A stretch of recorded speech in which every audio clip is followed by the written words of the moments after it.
Ela cruzou a divisa como um fantasma, uma onça pintada, imensa e quase mítica, que assombrava os rincões do Pantanal. Os peões sussurravam sobre a assombração, a fera que matava em silêncio e sumia antes que o sangue secasse na poeira. Quando ela chegou às terras de Amâncio Carvalho, não encontrou o gado. Encontrou 15 cachorros de caça e um homem que já não tinha nada a perder.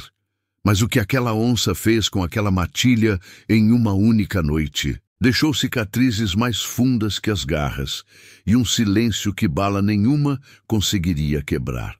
O campo estava quieto de um jeito estranho naquela tarde, uma quietude que fazia até as seriemas pensarem 2 vezes antes de cantar. Amâncio estava sentado no alpendre de seu rancho, as botinas firmes no chão de terra batida, uma espingarda velha no colo. O último sol sangrava por trás das serras distantes, lançando sombras compridas que não dançavam com o vento. Dentro do cercado, os cães estavam agitados. Trovão andava de um lado para o outro na cerca, as orelhas em pé. Fagulha choramingou uma vez e depois ficou encarando os capões de mato como se visse algo que Amâncio não via. Então veio o cheiro, denso, de ferro, um cheiro errado.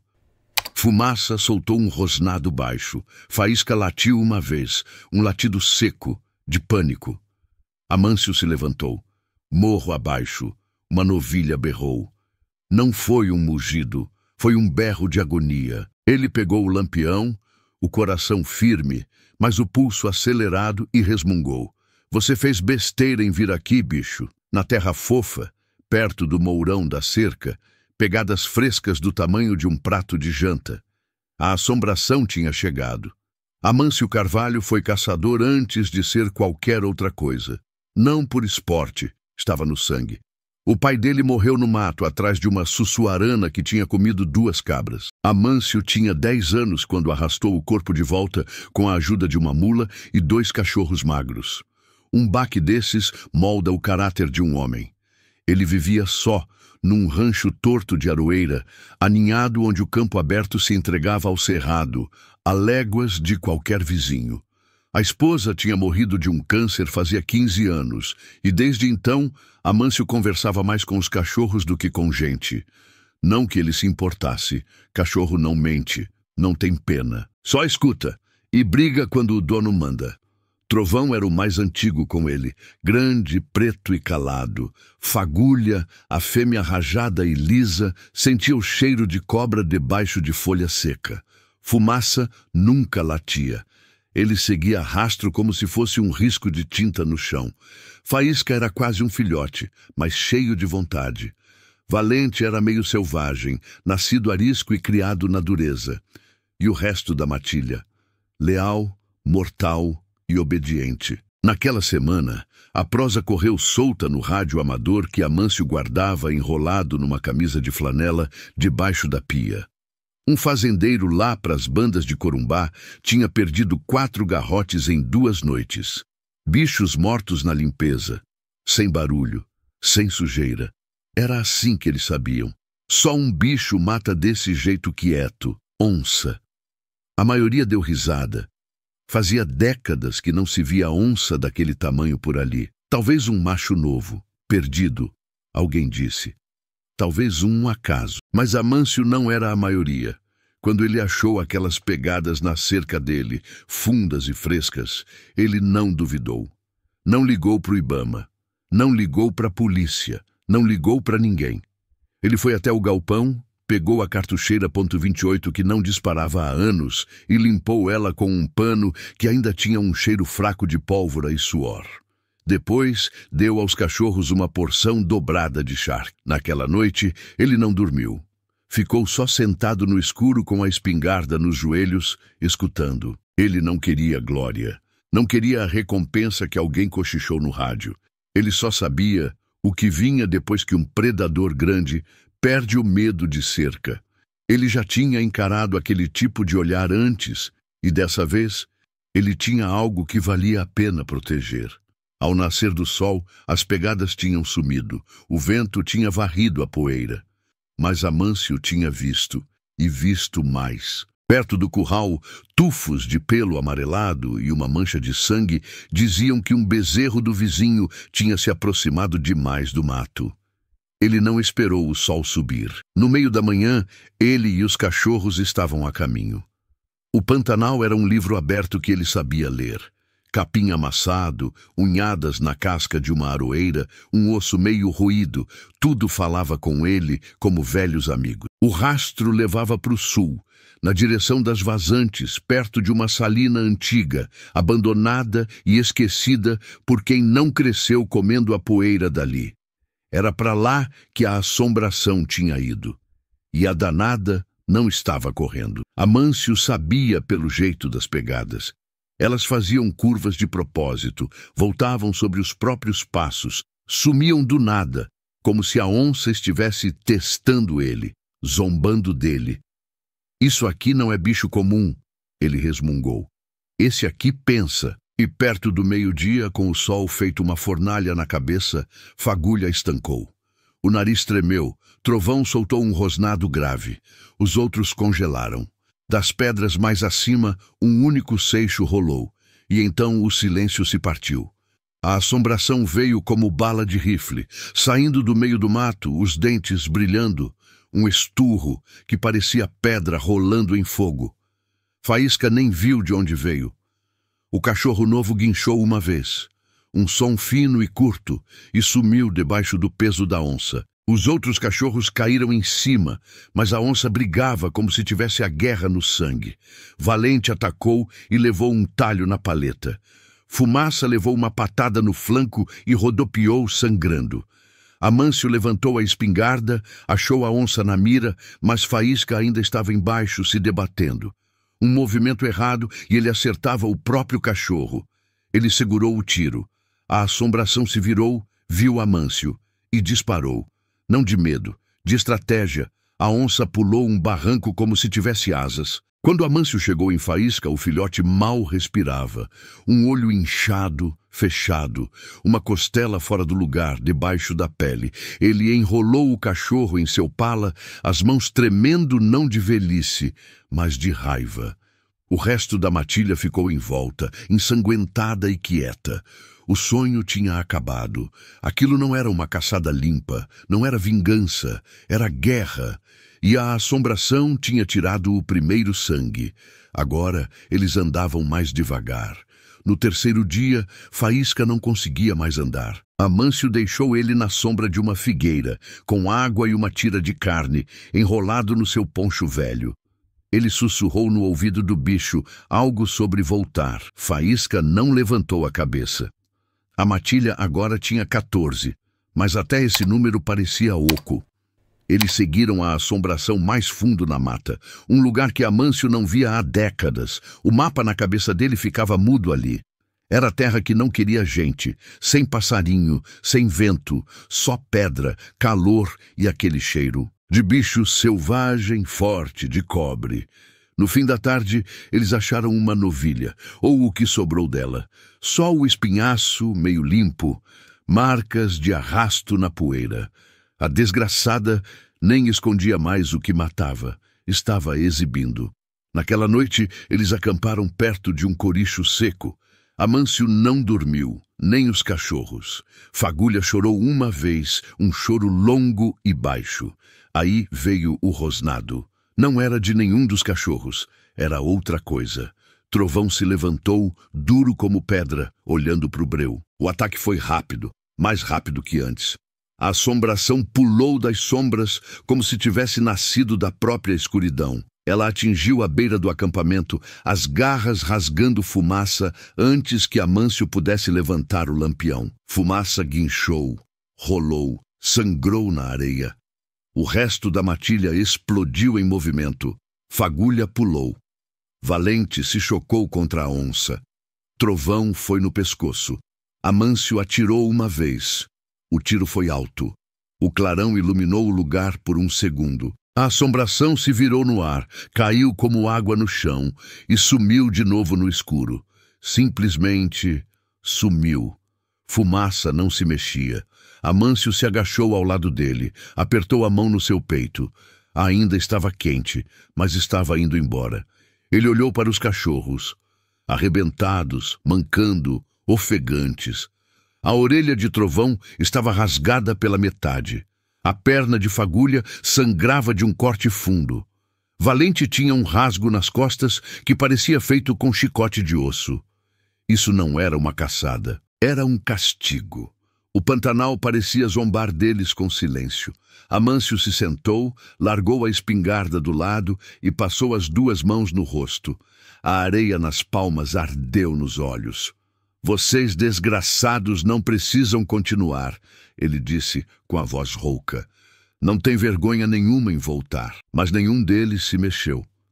Até Fagulha, mancando e tremendo, olhava para o escuro, com as orelhas para frente. Foi essa parte que quebrou ele. Não o sangue, não o cansaço, nem mesmo Fumaça morrendo nos braços dele. Foi a lealdade deles. Eles o seguiram até o inferno sem perguntar por quê. E para quê? Orgulho? Vingança? Ele pensou em Faísca, sozinho debaixo daquele poncho. Pensou no silêncio de Fumaça, na dor de Valente. E então, algo trincou dentro dele. Não quebrou, ainda não, mas envergou. Do jeito que acontece um pouco antes de um homem aprender que não é tão forte quanto pensava. Ele não chorou. Amâncio Carvalho não chorava desde que enterrou a esposa, mas seu fôlego falhou no escuro, só uma vez, e foi o bastante. Ele sussurrou algo para a Fumaça enquanto a respiração do cachorro parava, um obrigado, ou talvez um adeus. Depois ele se levantou, espingarda na mão de novo, e encarou a mata.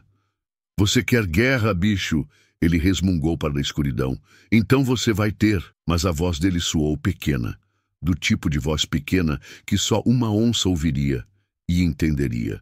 Amanhã não nasceu. Ela sangrou. Um vermelho pálido se espalhou no horizonte como uma ferida que não fechava. Amâncio estava sentado perto da última brasa do fogo, as mãos em carne viva, os olhos secos. Trovão estava deitado a seus pés, a respiração fraca, mas firme. Fagulha não tinha dormido. Valente andava de um lado para o outro na beira do acampamento, arrastando a pata de trás. Eles ainda estavam todos ali.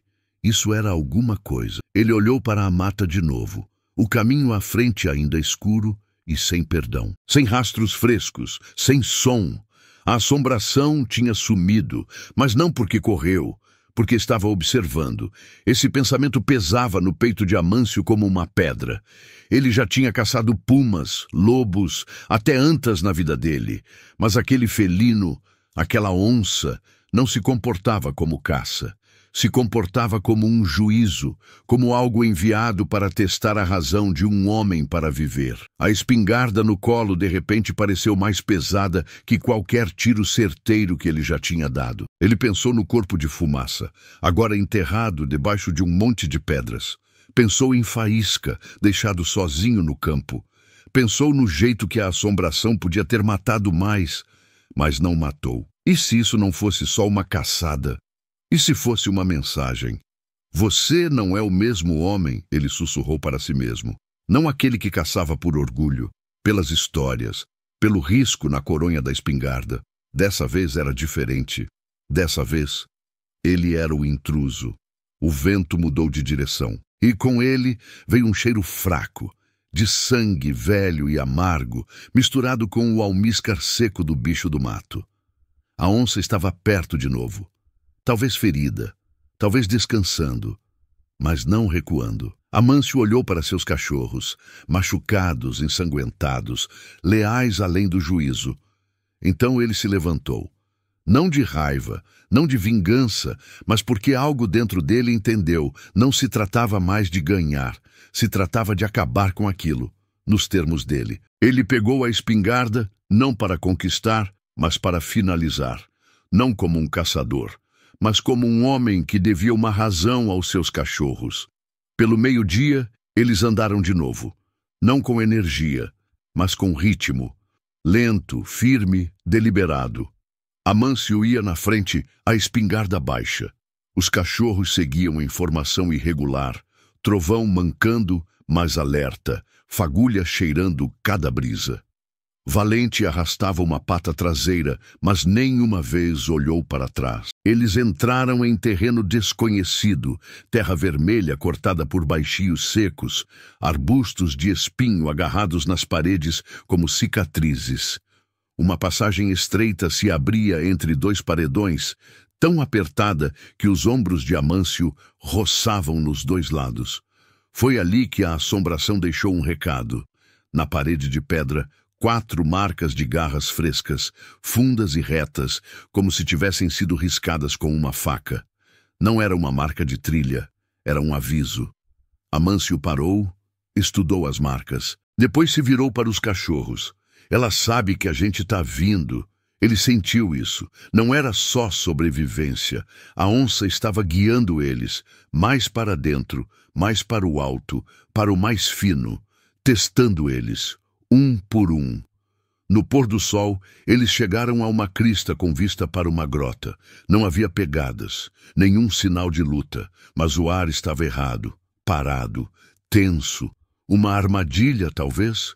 Amâncio não falou, apenas se agachou, escutando, observando. Foi quando Fagulha soltou um rosnado baixo, o nariz apontado para baixo, e na poeira, uma única gota de sangue, ainda molhada. O bicho estava perto, mais perto do que nunca. Eles acamparam acima da grota. Amâncio não acendeu fogo.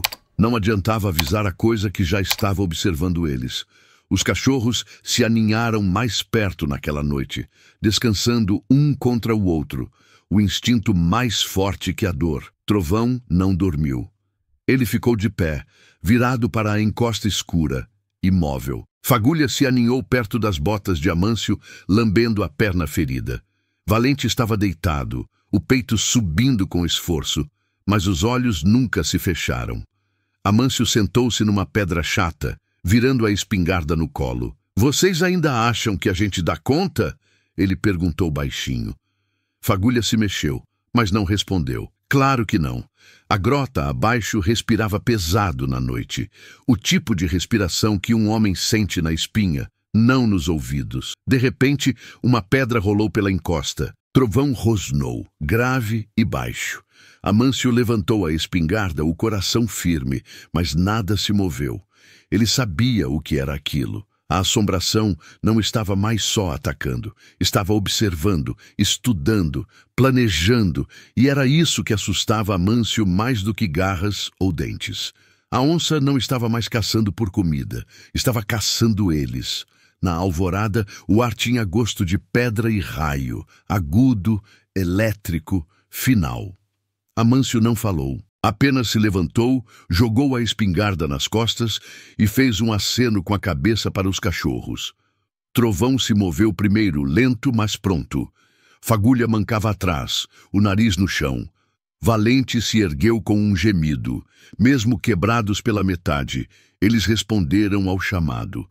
O rastro de sangue levava a um vale sufocado por árvores retorcidas e espinheiros. O sol ainda não tinha tocado ali. Ainda era noite, dentro daquele buraco. Era ali que a assombração esperava. Trovão parou de repente. Fagulha latiu, um latido alto, urgente. Então veio o esturro, baixo. Não de medo, de profundidade, de propósito. A onça apareceu, sem mais jogos. Ela era enorme, maior do que Amâncio tinha imaginado. Músculos se moviam sob o pelo sujo de sangue. Um olho inchado, um corte na lateral ainda fresco, mas seu olhar era firme, inteligente, ancestral. Trovão atacou, Fagulha também. Valente seguiu, latindo como fogo. A assombração não recuou. O impacto soou como osso quebrando madeira. Trovão mordeu fundo no ombro da onça. Fagulha foi na perna de trás. Valente tentou dar a volta, mas a assombração girou rápido, mais rápido do que qualquer criatura ferida tinha o direito de ser. Ela jogou Valente de lado como um trapo. Amâncio levantou a espingarda, achou o tiro, mas congelou. Os cachorros estavam perto demais. Um vacilo, um respiro errado, e ele acertaria eles. A assombração jogou Fagulha no mato, as garras rasgando a pele. Trovão segurou firme, as mandíbulas presas no pelo e na carne, até que a onça se empinou e o bateu contra a parede do vale. O som estalou nas costelas de Amâncio. "Não!" ele gritou correndo. Tarde demais. A assombração se virou, os olhos presos em Amâncio. Não selvagens, não com medo, apenas presentes. Era o olhar de algo que sabia. Então ela atacou. Amâncio mergulhou para o lado. A onça passou direto, depois se virou com uma graça impossível. Amâncio caiu com força no chão. A espingarda deslizou de suas mãos. Ele rolou de costas e viu a assombração acima dele, uma pata levantada, sem tempo para rastejar, sem tempo para alcançar a arma. Mas Trovão se levantou, quebrado, sangrando, tremendo, e ainda assim se levantou. Ele se jogou no flanco da onça, um último ato de desafio. Fagulha se juntou, Valente tropeçou de volta para a briga. A matilha atacou em massa. Eles não lutavam para matar, lutavam para parar. E a assombração, ensanguentada e em menor número, hesitou. Ela não correu. Ela olhou para Amâncio, o peito subindo e descendo rápido, e então, com um rosnado, se virou e desapareceu nas sombras. Sem triunfo, apenas silêncio. Amâncio não se moveu por um longo tempo. Apenas ficou ali, ouvindo o ofegar dos cachorros. Então ele se sentou, segurou o rosto de Trovão com as duas mãos e sussurrou: "Você conseguiu, meu velho." Mas mesmo ali, ele sabia a verdade. Eles não tinham vencido. A assombração os tinha deixado viver, e esse era um tipo diferente de final. Eles não foram atrás dela, nem naquele dia, nem nunca mais. Amâncio juntou o que restava de sua força e de seus cachorros, e fez a longa caminhada de volta para o rancho, sem palavras, sem música. Apenas o barulho da terra seca sob pés cansados. Faísca estava esperando sob o poncho onde ele o deixara, o rabo batendo devagar e fraco. Todos chegaram em casa. Alguns mancavam. Alguns carregavam cicatrizes que nunca desapareceriam. As costelas de Trovão estavam trincadas. Fagulha não conseguia firmar a pata da frente. O olho de Valente ficou fechado por dias. Amâncio consertou a cerca. Enterrou fumaça no pasto dos fundos com uma pedra que dizia apenas obrigado. Limpou o sangue do alpendre. Pendurou a espingarda de volta na parede e nunca mais a tocou. Ele não precisava, porque a assombração não era apenas uma onça. Era um espelho, um que mostrou a Amâncio pelo que ainda valia a pena lutar e pelo que não valia. E naquele reflexo, Amâncio não viu um caçador, mas um guardião. No vilarejo, chamaram isso de fracasso. O velho perdeu a mão. 15 cachorros, e ainda assim não conseguiu derrubar o bicho. Deixa que falem. Ele preferia ser lembrado como o homem que desistiu, do que como o tolo que sangrou a alma até secar perseguindo algo mais selvagem do que uma bala poderia pegar. E de vez em quando, tarde da noite, Amâncio saía no alpendre e olhava para o cerrado. E escutava. Só para o caso de a assombração ainda estar lá fora, observando, não como um inimigo, mas como uma testemunha. Do tipo de guerra que termina quando um de vocês decide não lutar mais. Se essa história mexeu com você de alguma forma, já deixa aquele like. Isso ajuda mais gente a encontrar contos que nos lembram o que realmente importa. E aí quero saber, de onde vocês estão assistindo? Manda o nome da sua cidade ou estado aí nos comentários. É sempre incrível ver até onde essas histórias chegam. Se você sentiu alguma coisa aqui, aproveita e se inscreve no canal. A gente traz mais histórias reais e brutas que ficam com você muito depois que terminam. Às vezes, a natureza não apenas nos testa, ela nos ensina.